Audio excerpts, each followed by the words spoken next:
and welcome to That Encyclopedia podcast. Today we have another spotlight.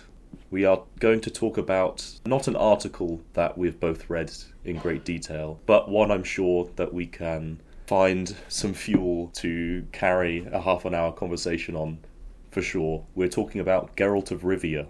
So, sorry, I broke from tradition and I did not give a standard hello, my name's Will, and with me is Jacob.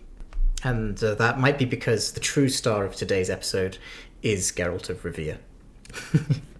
Yes, we'll go with that.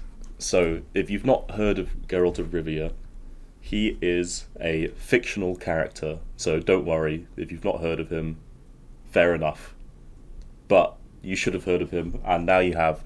He is the protagonist of The Witcher, which is a series of short stories and novels, but it is also a series of video games, and it is also a television series on Netflix.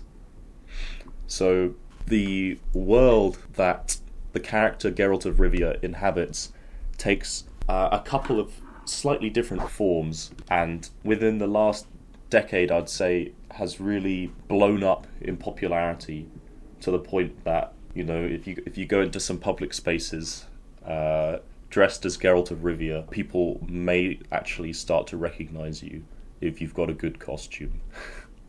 Jacob, what are your thoughts? Well, this is definitely one of the most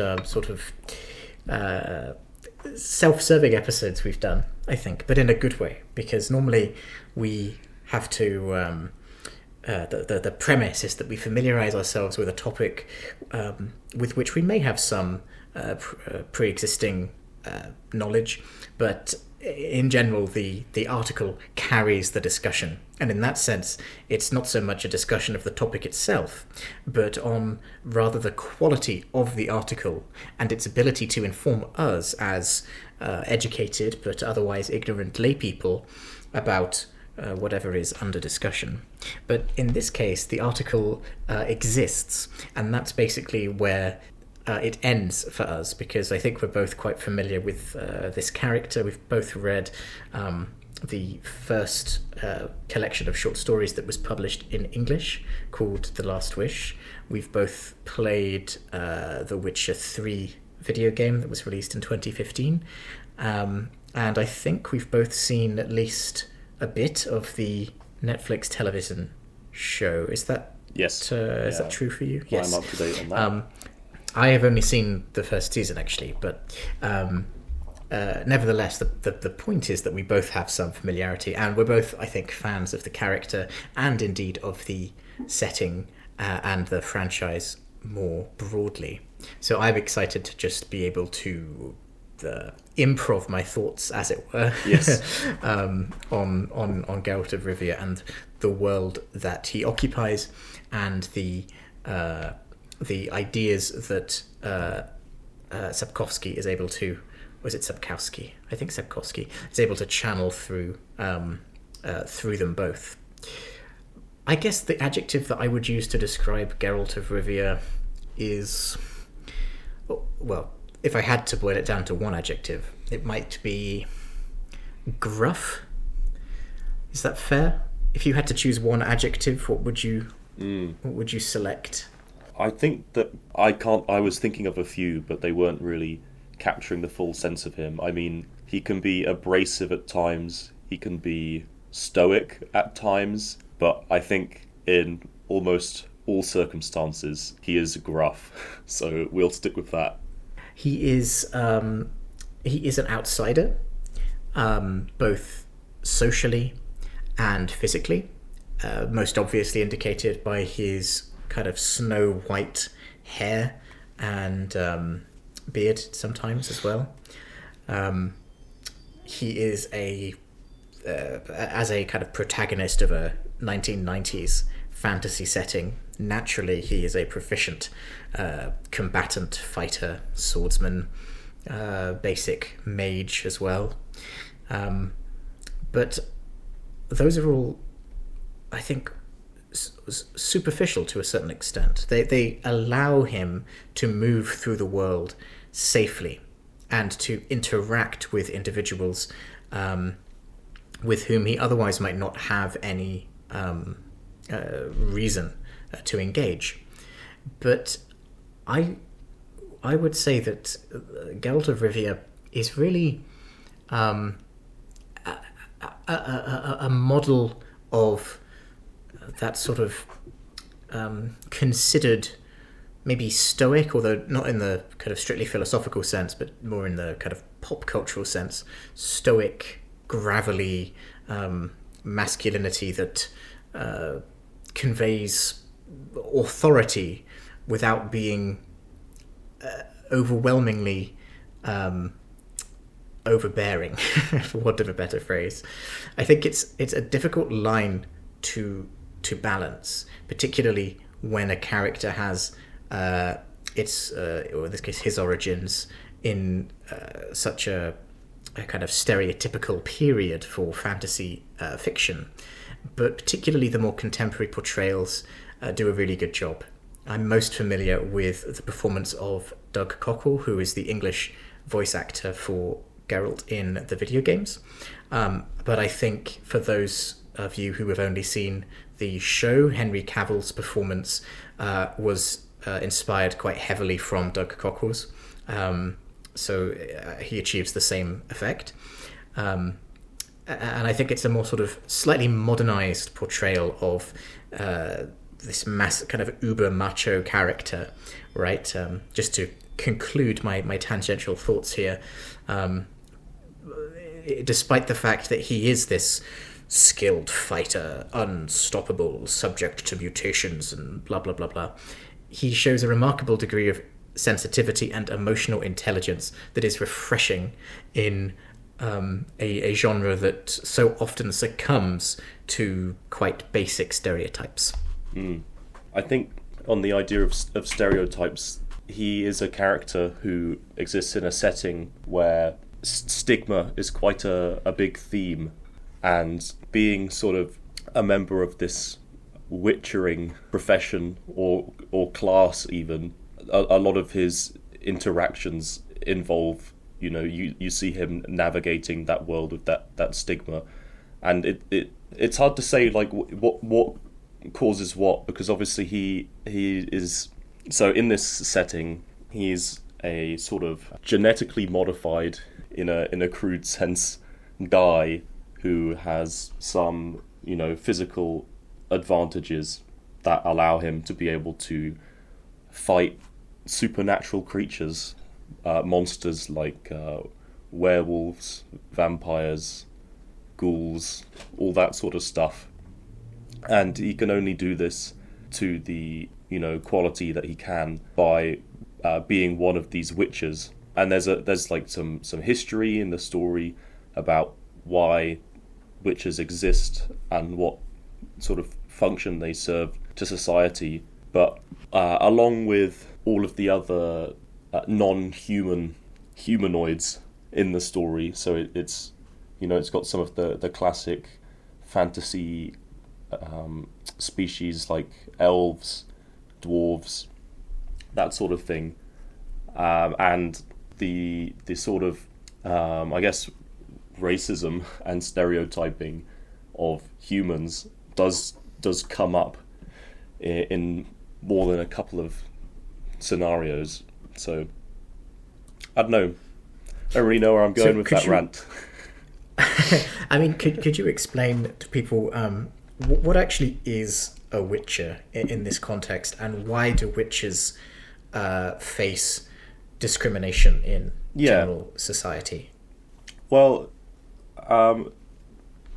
so witches essentially exist with the sole function of going around the world to kill monstrosities, which there's sort of this background of once there weren't any of these monstrosities, and then something very bad and cataclysmic happened and put a load of monsters around.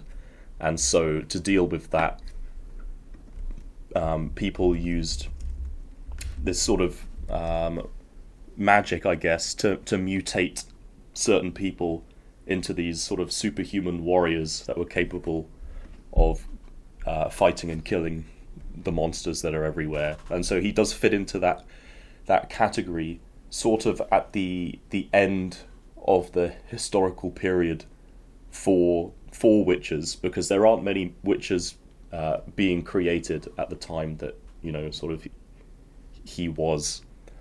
And you'd think, they clearly are doing quite an important thing in making the world safer, so why are they disliked?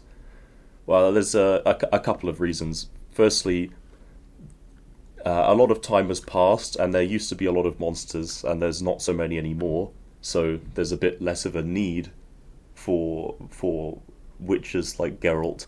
But also, part of the nature of this kind of thing, and it makes you think a little bit about how certain professions might have worked and how people might have viewed them in the past as well, in the sense that witches have to go around and do this job, and they need to be paid to do it. And part of the issue is what they're doing is very dangerous, and it requires sometimes equipment and resources that might be fairly expensive relative to the setting. So in order to actually undertake their job, they do need to get paid. And it's interesting to see where some of this sort of stigma exists today, actually. I mean, if I think along the lines of some other professions. But essentially, you get this perception that, let's say you live in a village that's very poor, and suddenly your village is being terrorized by a horrific monster, and then a man comes along, just sort of travelling a path eastwards, let's say, and he passes through your village, and you recognise him as one of these people that's perfectly capable of killing monsters. But then you go to him and you're like, please kill this monster, it's ruining our lives here. And he's like, that's fine, but I want you to pay me this much. And the number he tells you is very substantial to you. So in order to get rid of this monster, you might feel like you're being sort of extorted by this guy, when obviously if you consider all the facts, maybe you aren't. Maybe you're risking his life and needing to afford expensive equipment. But the perception of people is that you've got these people going around sort of extorting the populace and only helping people when they're going to get paid huge sums of money for it. Precisely, and I think Geralt himself suffers kind of an acute amount of discrimination, because he, even for a witcher, stands out more through his white hair and his sort of proximity to important individuals in society, and although that's not always his choice. But I think it's important for us as an audience to be able to experience those processes through his character as a vehicle. Partially because it makes for a more compelling story, but partially because it demonstrates sort of the extremities at play when they come into conflict with each other. Because I think you're right, yes, his job risks his life, frequently leaves him injured, he's covered in scars, he often works for bare minimum pay, he almost never works for free, but his pay is rarely proportional to the contract, and his presence, on the other hand, can still be seen as quite suspicious by the more conspiratorially minded individuals. A monster appears, quite a rare occurrence for any given individual, and then suddenly a monster slayer appears. How convenient, and they're the only one who can solve the problem. It's almost like they're in cahoots. And of course this isn't true, but I see how it could feel true to someone who doesn't have that outside perspective. Although, that all said, a lot of Geralt's personal journey it isn't actually kind of as a bog standard monster hunter, is it? I mean, a lot of what he ends up doing and being involved with could only be described as high politics. Could you kind of comment a bit on that, perhaps? Well, the second game in the video game series is called The Witcher 2: Assassin of Kings. Now, he himself is not the Assassin of Kings aforementioned, but there's a lot of ties to he at one point in time is directly employed by a king to work alongside him for a prolonged period of time, not as a specific contract to kill a specific thing, although in various stories that does happen as well. So there's a expansion for the third video game, Witcher 3, where the sort of entire setup is that a duchess has requested specifically him to deal with a problem, to deal with a monster that's terrorizing sort of her local area as well.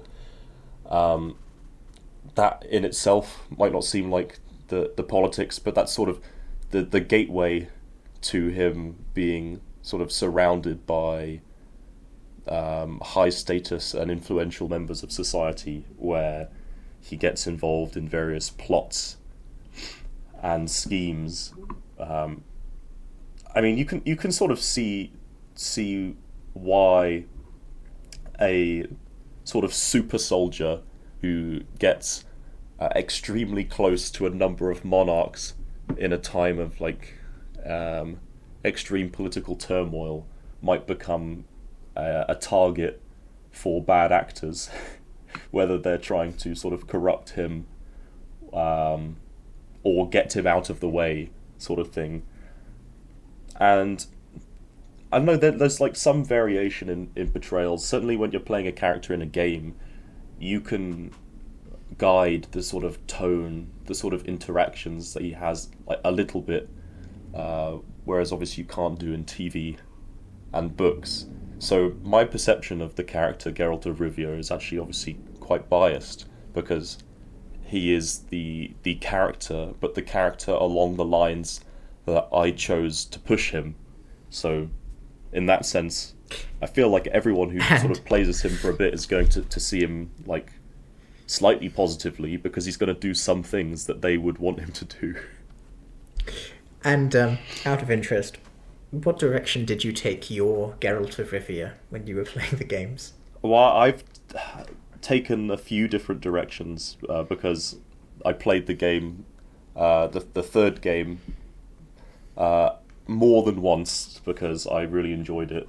But the first time I played it, I think, if I recall correctly, the first time I played it, I did have I tried to make him, a bit less abrasive where possible, because it's not really along the lines of my own personality. So I can see, Geralt could be a very abrasive character who's not very, very prone to conversation with strangers without being snappy, but that's not like essential in the games.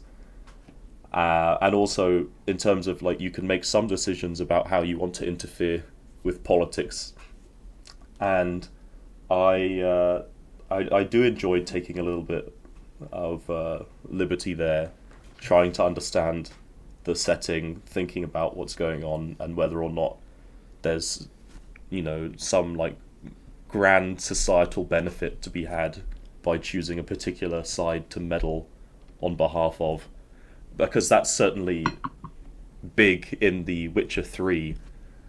There's a lot of interaction regarding leaders in a specific military campaign, a very big military campaign from an empire to sort of conquer the entire north of a continent, and any opportunity to sort of guide that in a less violent or destructive way is sort of interest to me and makes for a compelling story. So yeah, Geralt is sort of portrayed as desiring to be as politically neutral as possible. That's part of his kind of code, his Witcher code, to not interfere. But in reality, because that would make for a rather boring character, he often finds himself pulled in all sorts of different directions by the politically wizened.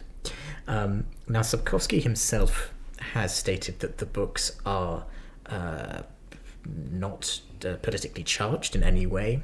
He considers them to be politically neutral, which makes sense given that it's a 1990s fantasy book series. He also has gone a step further and says that he personally abhors politics, which is an interesting stance to take. I would personally question that position, but nevertheless, that certainly comes across through this main character of Geralt in the books. However, my experience of playing The Witcher 3, for example, is that politics is sort of influenced by Geralt almost accidentally through how he wants to protect his friends. I don't want to spoil the game in case people are playing it or thinking of playing it in the future, but there's I recall a particular conclusion to a quest line. Maybe you know what I'm alluding to, Will, where I think towards the end of the third game, you are able to actually assassinate a king. Having previously been falsely accused of assassinating kings, you actually get to do it, and you can go through with this decision basically for personal reasons, because a particular group is being persecuted, and you are invested in ensuring that group is not subject to pogroms and discrimination. However, if you go through with it, the one of the key allies who helps you achieve this assassination then turns on you out of nowhere, pulls out a sledgehammer and tries to kill a professional monster slayer, despite not being in any position to. And you're forced to kill him because he's apparently lost his goddamn mind and can't read a room. And the result of that is, like, it changes the entire outcome of the war in the north. But you never really intended for it to do that. It's just sort of how it worked out, because you didn't want your friends and lovers to be executed unfairly. Yeah, and I was just thinking more about the way different sort of political decisions in that game sort of fall together. But really, you can actually, if you do take an interest in the politics in that game, which is interestingly sort of counter to the perspective of the original author of the Witcher series, but you can actually have a substantial influence and arguably shape the world to have vastly different and potentially much better outcomes. I mean, going much further would just go into spoiler territory, but I'm surprised at the sort of extent of the positive ending that I managed to get in that game on like a sort of personal and political level for the main character in the world, after speaking to other people and then finding out about other ways that the story can end. There really is a lot of scope of influencing politics. Yeah, there are three endings to the third game. What I particularly enjoyed, actually, and I think you're right, I think the game developers, CD Projekt Red, really took this well-developed existing character and then polished him off into a fantastic dissection of tropes versus human emotions, and that's what makes characters interesting.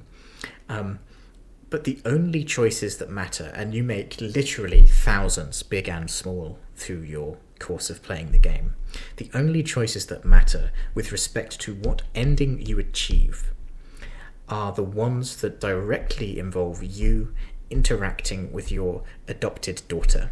there are certain key decisions, ways you respond to your adopted daughter's emotional needs and feelings that lead to one of those three endings. The broader setting can be influenced in many, many different ways through side quests and things, but the core ending of the game disregards all of that.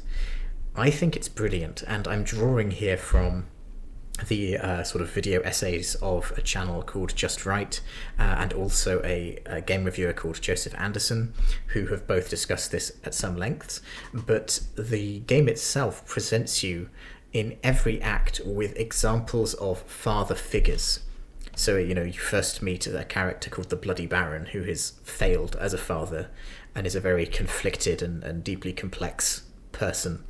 And then in the and then also in the first act you go to kind of a Viking style island, and you meet a much more successful father who wants to see his two kids flourish and be achieved and achieve things, and there's also the emperor, who you're kind of working for technically throughout most of the game, who is the biological father of your adopted daughter, which makes everything very complicated.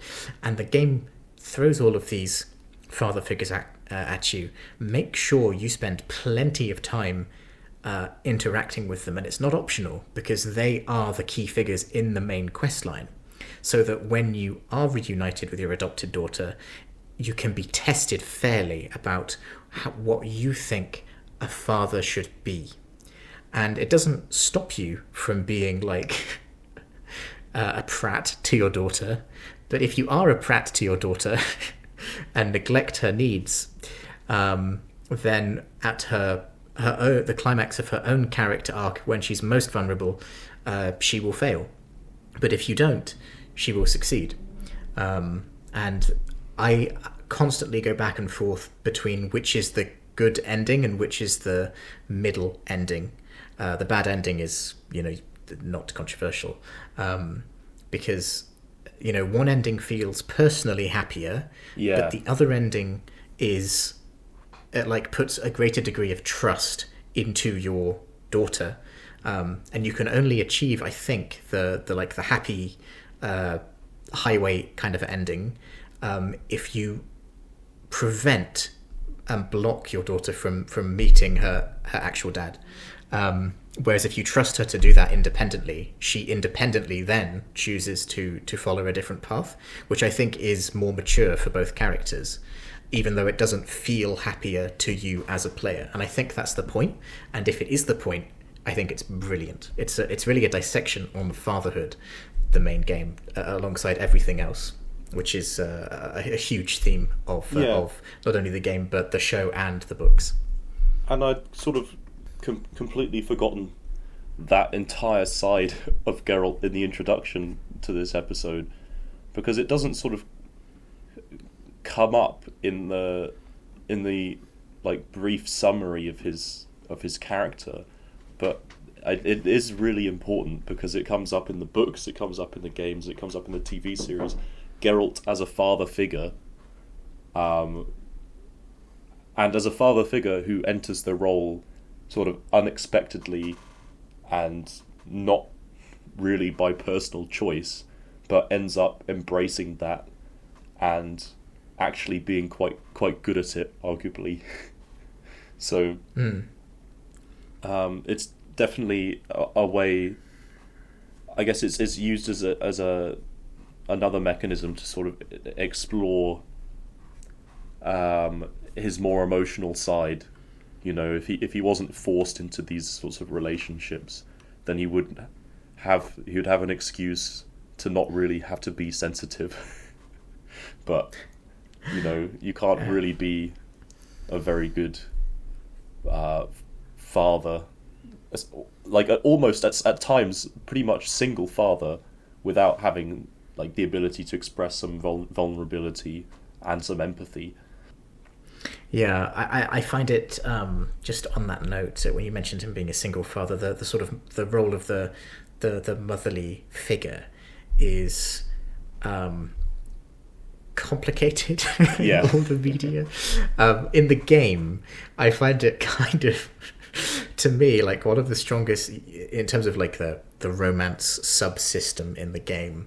I think you can choose to just stay a single dad, but you're basically presented with two kind of primary choices, and one of the strongest arguments for me in like deciding that Geralt would pursue one relationship over the other is that your daughter refers to one of these women or treats one of these women as like a mother or a motherly figure, and treats another one of the women as a sisterly figure instead. And I could not reconcile dating a woman who is considered a sister to your daughter.